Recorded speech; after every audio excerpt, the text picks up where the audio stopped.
I'm back alone today, actually. This is probably the most nervous I've ever been recording an episode just because I'm by myself. And I don't know, that's scary, I guess. Um, Took a little break for midterms and tying up the loose ends of second quarter, which was great. Junior year's halfway over, and I can finally breathe. Today, I didn't really have a guest to bring on, I guess, just because this topic is so unique to myself. So here's backstory. I have lived on both the East and West Coast, switching back and forth my whole life. I was born in Los Angeles in 2008. I lived there until I was 2, so that's not so significant. But then I moved to New York City. I lived on the Upper West Side. I lived there for about 5 years before moving back to Los Angeles, actually to the same condo my family lived in when I was just born, this time with a little brother because my little brother was born in New York. Lived there for a solid 7 years, so that's the biggest chunk of my life, I would say, that I was in one place.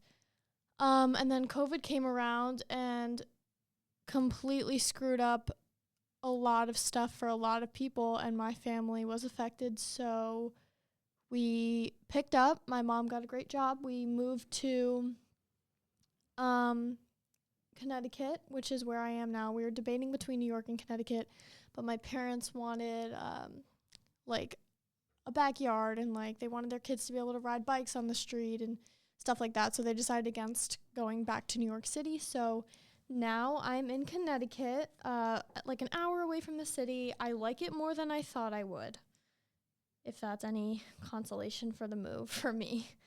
But today I'm discussing East versus West.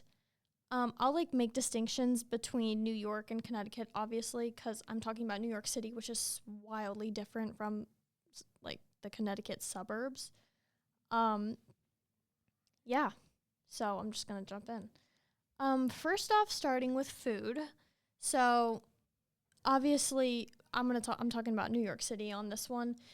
New York City and Los Angeles are both extremely dense, extremely populated, but in different ways. So New York City is high rises, and your neighbor is 3 feet down the hall from you, and you live in an apartment. And that's the case in Los Angeles too, but in between those apartments, you'll find neighborhoods of houses similar to Connecticut, but also maybe there's a gas station right next to the library, right next to a museum, and maybe that's right next to the Hollywood sign, and the city planning on that was interesting. I don't know. So different, but similar in terms of how dense they are, how populated they are, and they both have huge reputations as major cities.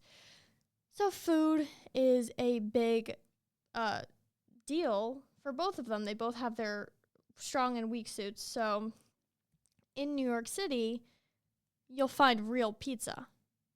I don't think there was one place in LA that I think I actually enjoyed the pizza at. It was called LBK.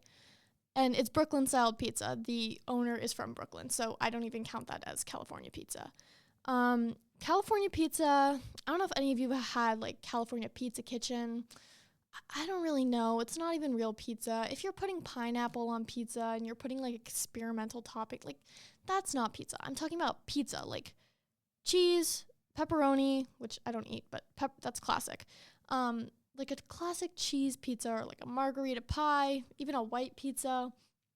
You can't find quality, you'll find good pizza, you will, but it's all New York style. You won't find California style, whatever, quote unquote. You won't find any of that good stuff in California. And I've noticed that the servings of pizza is smaller, they do smaller pies.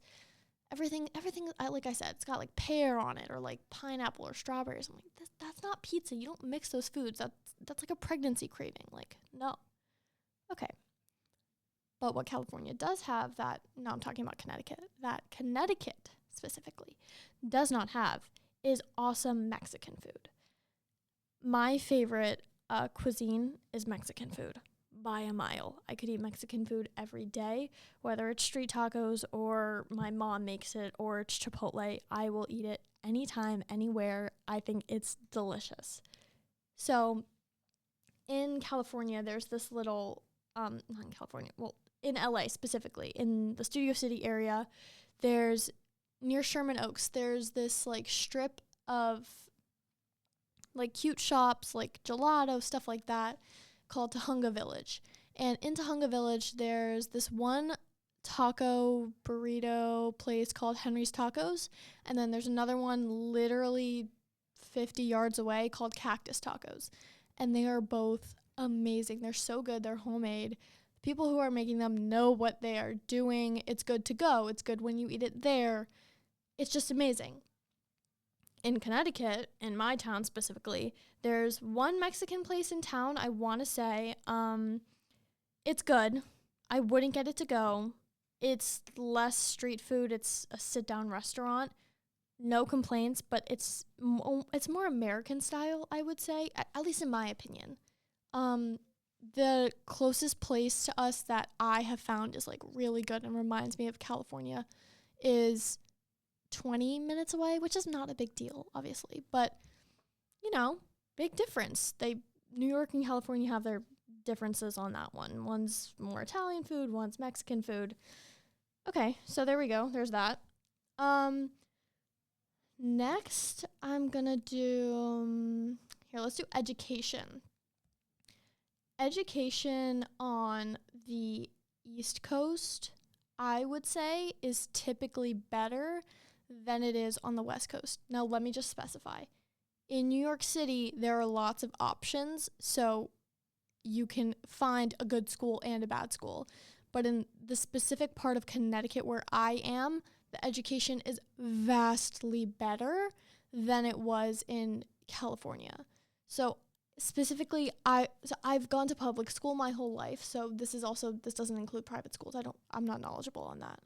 So in LA, I was part of the Los Angeles Unified School District, LAUSD. That's like the big public school district. And I saw some crazy stuff. And I was there till 7th grade, which was on Zoom. I talked about COVID and Zoom in my last, one of my last episodes. But last time I was there, I was in 7th grade. But in 6th grade even, I was witnessing crazy stuff. Okay, so this is editing Lila here. I'm not in the podcast studio anymore. I'm in my kitchen, so I can say whatever crazy shit I want to now. When I say, I would say see crazy stuff on the daily, I mean, in 6th grade once, there was this time I had just finished running the mile in PE, and I went to sit down on the bleachers with my best friend, Sophia. Shout out, Sophia. And I saw a condom on the floor, and, I don't think I clocked that, as a condom, because I was 11. Why would I know what that was? Anyway, 5 minutes later, I watched a kid pick it up. This was a used, there were fluids on it. This was in school. I watched a kid pick it up with his bare hands and just chuck it, no care in the world. Just chuck it at another kid, and it hit the kid's back. And that was normal, I guess. And then there's this other time that I saw, a positive pregnancy test, but it was, crushed up in the girls' locker room. And, the highest that school went up to was 8th grade, so, 14-year-olds at max. So that was also pretty radical. Since I can't say this stuff in a school environment, I feel that I need to get a microphone set up for myself. So donate, guys, if you want to hear some more whack-ass stories, because I have them. You know how, I don't know if you guys know this, but schools there's ratings, every school is rated. So the middle school I went to was rated a 5 out of 10. And the high school I go to now is rated a 9 or a 10 out of 10. So crazy difference, obviously.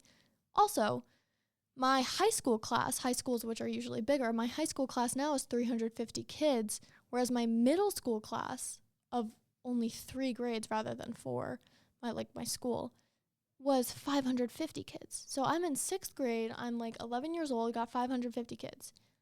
Obviously a lot to handle, way more unruly. The level of education I'm experiencing here is so much higher, and I feel like I'm saying children like I'm an adult. I feel like kids are just like more inclined to achieve.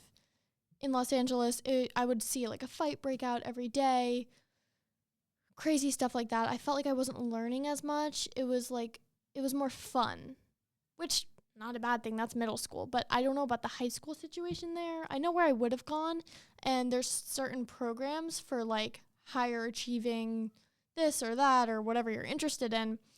But I've noticed that the base level of like high school there, if you're not in a specialized program, it's not great. It doesn't provide that much like education wise or like to advance you in life past college and stuff like that. So I would say, just education in Connecticut, where I am specifically, I know that's kind of specific, is a lot better. Something I've noticed for sure. I'm just like learning a lot more here where I am now.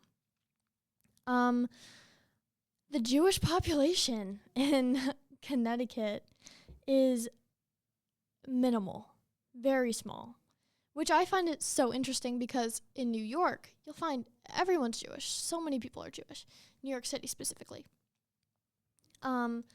So I'm sitting over here in Connecticut and I'm like, where are all the synagogues at?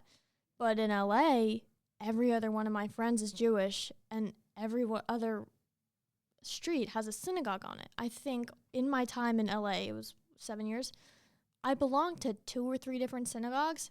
Here, I belong to one. It's 30 minutes away, and we don't belong there anymore, partially because of how far away it is. I was bat mitzvahed there, delayed because of COVID, but kids in LA will have, like, their friends have a bar bat mitzvah, and then 2-3 weekends later, they have another one, and they'll experience, like, maybe, like, 7-8 bar bat mitzvahs. I have experienced no ones except for my cousins and my little brothers, which will be later this year. Yeah. So many less Jews here. I don't know. But that being said, there's so much more religious prevalence on the East Coast. For example, before coming to the East Coast, like Connecticut area, because I mean in New York City, it's a modge podge of every single religion you'll find. You'll find the most extreme, you'll find atheists, you'll find everything. So for example, like in Connecticut specifically, there's Christians and Catholics, and then there's 7 churches or something, 5 to 7 churches in my town alone, which is 24,000 people. I don't know why there needs to be 7 churches, but that clearly shows that there's a lot of people in need of churches, whether it's a Mormon church or a Protestant, Baptist. I don't know the difference between all of the different sects of Christianity. One thing that did stick out to me, though, prior to moving here was Mormons. I thought that Mormons were just a cult of people who lived in Utah. But upon coming here, I realized that Mormonism is like a widespread religion. They have their own Church of Latter-day Saints, I think it is. I had never met a Mormon person in my life before moving here. And being honest, like, there's probably 10 kids that I know of in my school who are in my grade who are Mormon. And I'm sure there are more because they have such a large church organization. I feel like people are way more observant of whatever religion they are here, except for Judaism. There's like 5 Jewish kids in my grade. I feel like I can't like culturally relate to a lot of people. I'm kosher when I choose to be. I've never eaten pork, so I definitely follow that rule. I really try not to mix milk and meat. I've never had a cheeseburger. Um, if it happens, it happens. If I'm in a rush and I ordered a burger and I got to get on the road or whatever I'm doing and they put cheese on it, I'll peel off as much as I could. Um, there's the no shellfish rule, law, whatever you want to call it. I love shrimp, mussels, clams, all of that stuff. So I'm like half kosher, but I have to explain to people what kosher is. And I feel like it was just kind of unspoken before, like in California. Oh, yeah, like you're Jewish, I'm Jewish. Like I'm kind of kosher, you're kind of kosher. Were you bar mitzvahed? Yeah. Where'd you go to sleepaway camp? Oh, cool. I don't know. Sleepaway camp culture here is a lot bigger than it is in California, though. Not specifically coming out of Connecticut because it's more of a Jewish thing to go to sleepaway camp. So I would meet a lot of people from New York, New Jersey, some from Pennsylvania, and a lot of them were Jewish, but I came from a place where there aren't many Jewish people, Connecticut. So it's cool to have that like expansive friend group, I guess, of a lot of Jewish kids from different places. Here, what do I want to do next? Oh, this is a big deal for me. Beaches in California versus the East Coast. This goes for New York and Connecticut. California beaches don't have the Long Island Sound around it, obviously. So the waves are a lot better for surfing and for boogie boarding and all of that sort of stuff. It has Malibu. Like, of course the beaches are going to be amazing. Here, though, beaches have sea glass and stuff like that, which is cool, but I've never caught a wave anywhere in this region. So that bums me out because I'm not great at surfing. I've done it a couple times. I love boogie boarding, though. And we're honestly missing out on the East Coast, like 1,000%. So petition for more waves. So beaches brings me into the weather difference between California and the general Northeast area. Some people like that Four Seasons type of vibe. I'm not one of those people. I personally like when it's sunny and consistent all year round. I don't mind a little fire. If it means that it's going to be 75 degrees in December, it really goes down to like 50, but same. Here, I don't like walking outside. It's 0 degrees. It's not snowing. I believe that if it's going to be freezing, it should be snowing or else there's no point. And a lot of the time, it's not snowing, so there's no point. Cold weather is just oppressive in my opinion, actually. So I really love that warm weather. I'm missing that about LA all the time. That's not a reason to like stay in LA if you're going to move, but it is a factor. And especially looking at colleges, like, I don't want to go back to the West because then I'll never see my family because I'll have to hop on a flight to see them. But I'm, like, looking down south or stuff like that or, like, somewhere warm because I just miss not having to put on a puffy jacket to go outside and, like, get my mail or, like, something simple like that. Also weather in California, wildfires. Does California do anything to prevent wildfires? Absolutely not. So, you know, there have been a few experiences that I've had with the fires, like ash in the sky all the time, or you can't go out to recess because it's burning 2 miles in that direction and it's dangerous, or my friends possibly having to evacuate. Recently, the fires that just happened in California were, like, catastrophic. The worst that California's seen, I don't know, in a while or ever. Either one is awful. Houses burned, people evacuated, people displaced. But the governor there, my buddy, my personal favorite, Gavin Newsom, did decide that it would be the wisest decision to defund the fire department $17 million. So, yeah, $17 million. Our favorite little governor decided to cut California. So, all that water that one would need to put out a Thousand Acre Fire was just not there, not in the fire hydrants. So that fire went on for a lot longer than it needed to. It was not adequately prepared for. And, that's just part of LA culture and the weather out there. It's very dry. Even the LA Valley River that they have out there, it's kind of just like a cement ditch about like half a football field wide, in some spaces bigger and others smaller and others, and it's either dry or there's like a couple drops of water in it throughout the year. So I don't really know what that is serving, but it's there. I've had like crazy experiences like driving down the highway and like the left side of the highway is burning and the right side of the highway, like the mountains on either side, the left side's burning, the right side's not burning. Crazy stuff like that. And that's just like normal. Like, or in my old neighborhood, we were very close to Universal Studios, and my brother, myself, and so my whole family, we biked down to like end of our neighborhood, I guess you could say, and there was like a country club at the end of the neighborhood and a mountain, like a big, like a hiking trail behind it, and you if you look through the crack of the fence on the of the country club, you can see the mountain. And so we looked through the crack and it was burning. So that was really close to our house and really close to Universal, and it was just a casual fire.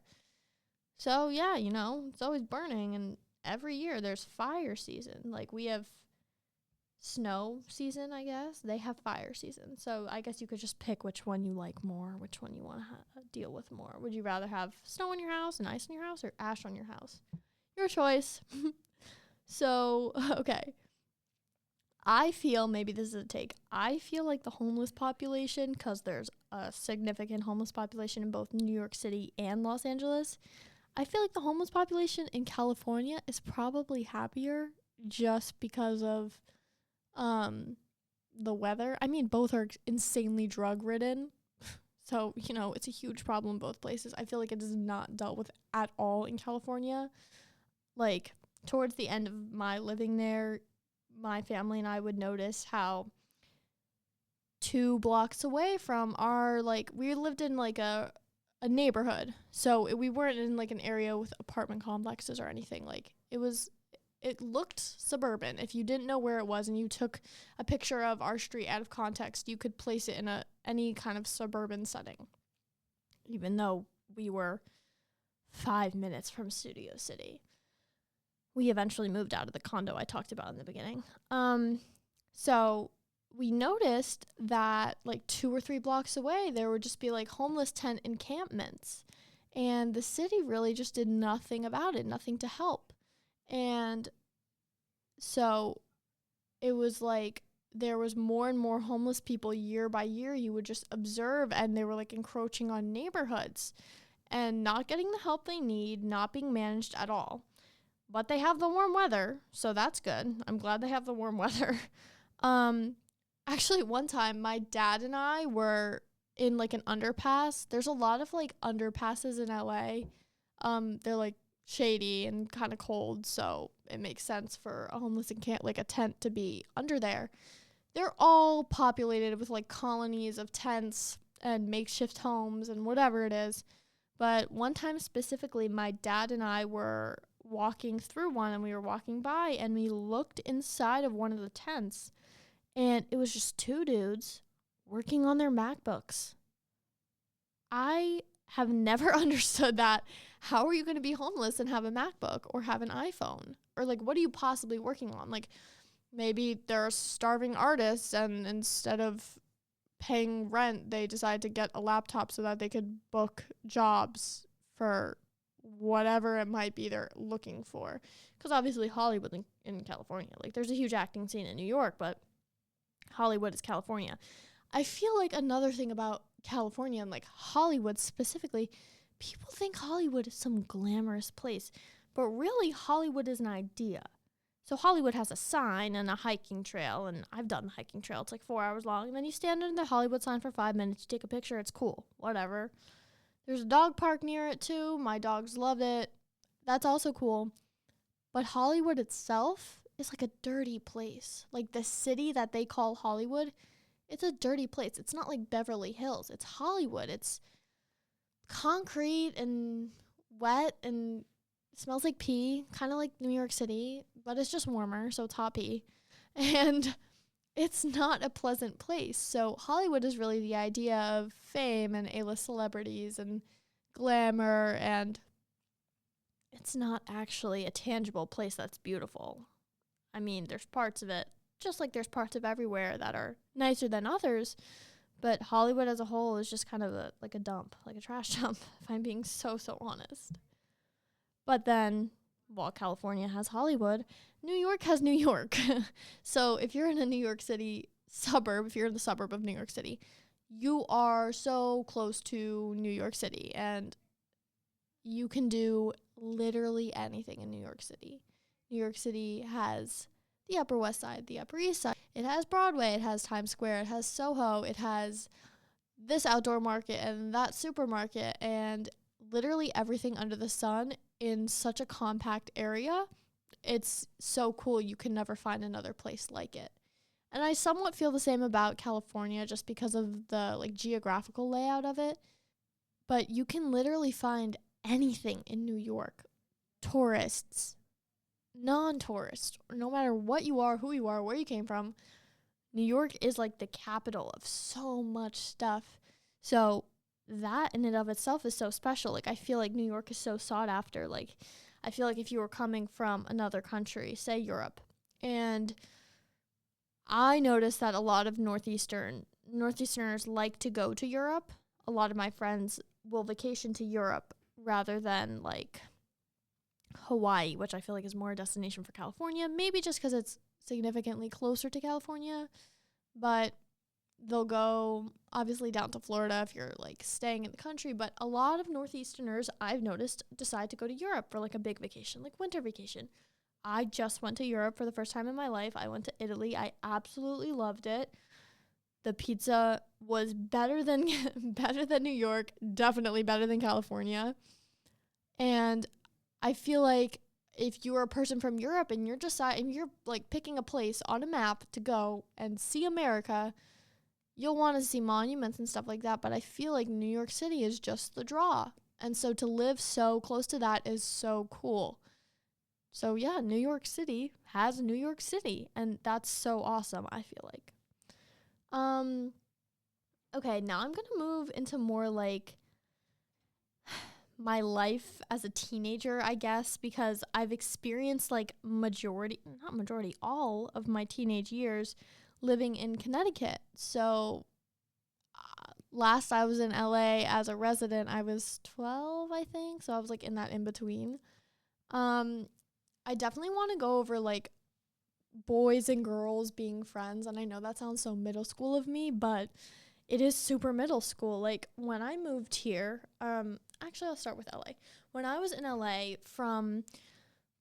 I think I started there in second grade. From second all the way to seventh grade, I always had a friend group of like 3 girls, like typical, whatever.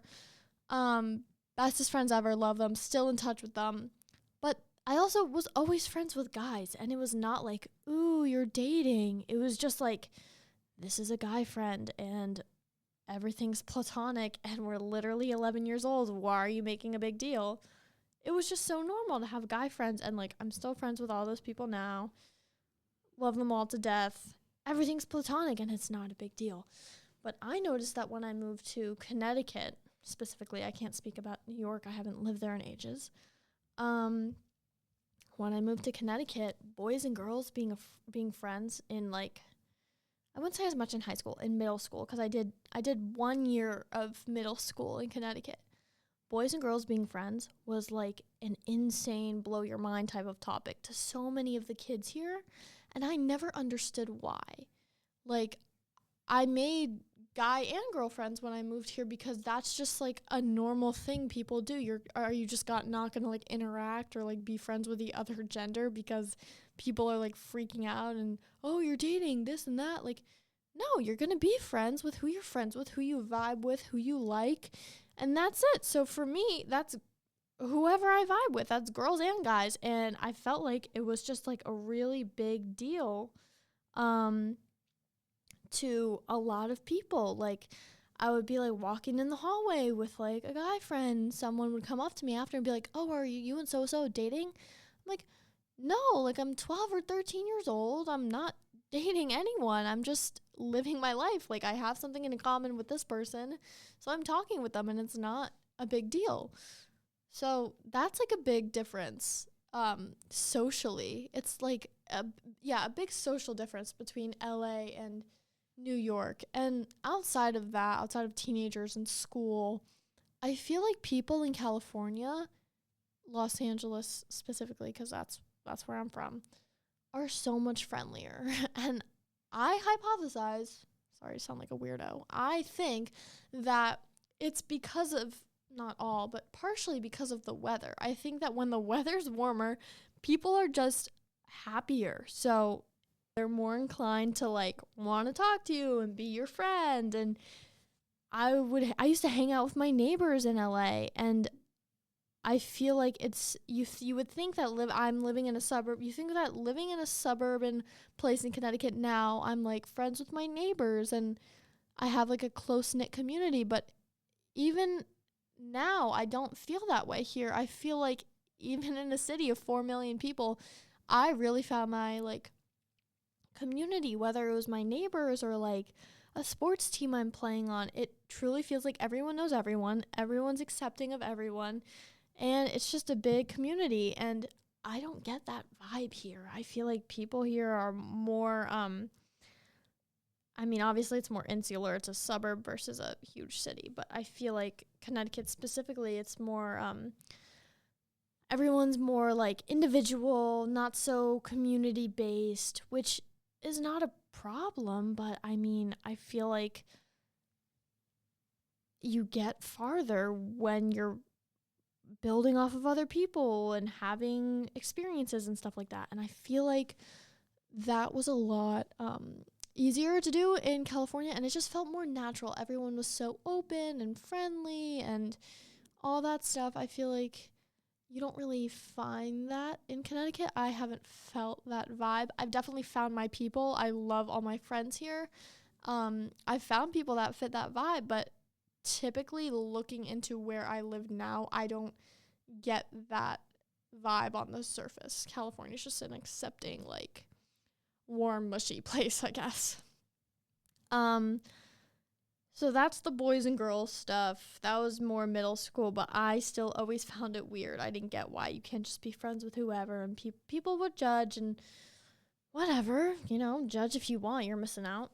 So now I want to do party culture. I have not been to a party like that's not a birthday party, like a party. I haven't been to one in California as a teenager ever. Here I have, whether it's like 10 people or it's like 45 people. I don't really go to like huge house parties, but I feel like 45 is like a decent number. Obviously here you'll find like bigger houses because it's more suburban, but you can also find that in California. So if I was to compare based off what my friends in California have said and what I've experienced here, I would say that parties there are way more like wild and rager type of thing than they are here. Depends where you go, obviously, but in my eyes, I'm not like a huge party person. So my friends have told me, like, you go to a party in California, or in LA specifically, you don't know 90% of the people there, and you can't even see the floor because there's so many people. Even if it's a house, there's so many people. It's packed to the brim, and it's music's blasting, and that might be the case here, but I feel like even at the parties I've been at that are like loads and loads of people, it still seems so calm and spacious, even in a similar sized house, and everything just seems more relaxed. And I just think that's because this is a suburb, that's a city. Even if you took both of those houses out of context, they're the same size. I feel like the like audacity of a city child, LA is bigger than a suburban child to like invite a million kids to their house and like throw a huge party and maybe their parents don't know and like a movie type plot thing. I feel like that's more common to see in LA than it is to see here. So, yeah, I don't know. Maybe I should go to a California party and I'll report back. Okay, I'm going to get kicked out of library soon, so I'm going to do one more topic, and that's going to be In-N-Out. California has In-N-Out. I think the closest In-N-Out to me in Connecticut now is Tennessee. Obviously, I've done research about this, so I know that the woman who owns In-N-Out wants to keep her meat supply local and does not want to be having locations all over the country. So that means it's never going to get to me, which is so upsetting because In-N-Out is my favorite fast food ever, besides Chipotle. It's so good. Like, I can literally have 2 animal style burgers, obviously without cheese because I'm kosher. If my grandma's out there listening, I'm kosher. I can have like 2 animal style burgers and take those down in like 10 minutes. And their milkshakes, their fries, the whole like vibe of like going to an In-N-Out drive-through after an AYSO practice when you're like 10 years old and you're so excited for In-N-Out. You're so excited to have a milkshake and you don't care that you're waiting in a drive-through line for 45 minutes. Like, that in and of itself is an experience. You even feel like, on the community aspect, you even feel like a community when you're waiting in the In-N-Out line and the little guy is like, with a serving hat, is coming up to you with an iPad and taking your order, and you're just so excited to get home and absolutely dog the whole meal. So yeah. I have 5 minutes of time, so I'm just gonna wrap up here because I've really gotten through everything that I want to get through. This was exciting. Filming by yourself or recording by yourself is kind of scary. So I will probably be having a guest next time, but I probably will also be doing this more because I don't mind talking to myself. I can talk to a wall. So thanks for listening. Subscribe, like, all the stuff, follow, comment, whatever you want to do. I'll probably be releasing some sort of schedule for releasing episodes soon. I've wanted to be doing that, but my schedule is just crazy for school and whatever other extracurriculars. So, that might be hard, but I'll probably release something on Instagram if I end up doing that, which I do want to do eventually. So, thanks for listening, and I'll see you in the next episode. Bye.